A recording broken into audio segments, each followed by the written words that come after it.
Well, today was a Fed day. We had a lot of anticipation of things being better.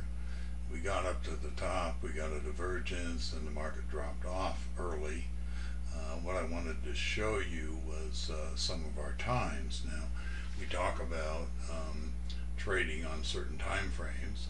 Here was a time, if I get this close enough here, sorry, about 10:56, we talk about plus 12 minutes, plus 24 minutes, which would be 9:54, and then 10:06. Now, there's a lot of turns that happen around 10 o'clock. What happened here, Bernanke was speaking, and people had the uh, the entire speech ahead of time, but he didn't start speaking down here till about 10.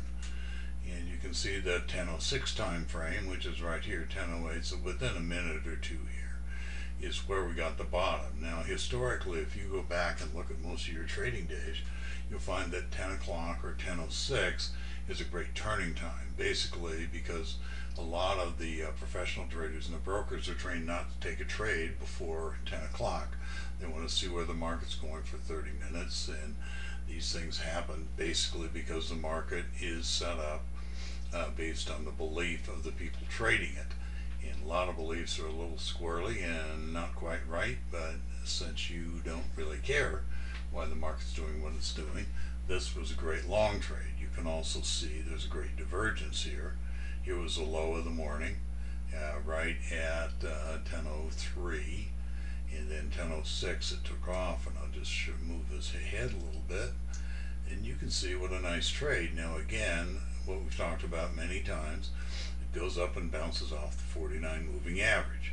Now in this case, if you got in anywhere down here at around 10:38 and you got out at 10:41, you picked up 3 points. You don't worry about the rest of this. When you do have that many points, it's a good idea to take a little off, and I'm going to expand this down here, and you can see now you've got a continuation change. I'm going to expand the chart, sorry. Right here, it was a little purple and white, but it was still above the yellow line, and you just stay in until you get up here about 10:46. Now, if you got in here anywhere, even at 10:41 to 10:46, you picked up your 5 points for a day. A lot of people worry about trading the whole day. I say forget it.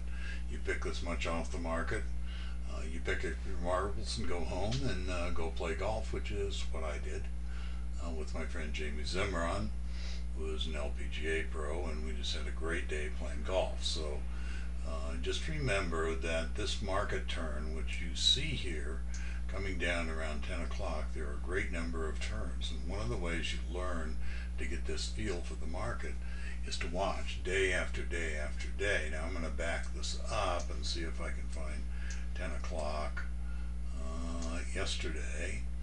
There was 10 o'clock, a little after 10. Right here was 9:52 to 9:54, and you got that turn. Remember, plus 12, 24, and 36. Great timing changes, and it just ran up, and so you grab these market turns as time goes on, and you'll just learn to get the feel, and pretty soon it's like a surfer catching the big waves. He doesn't even struggle. It takes one paddle and he falls right into the tube. So I hope this helps. This is Bill McCready for Futures Trading Secrets.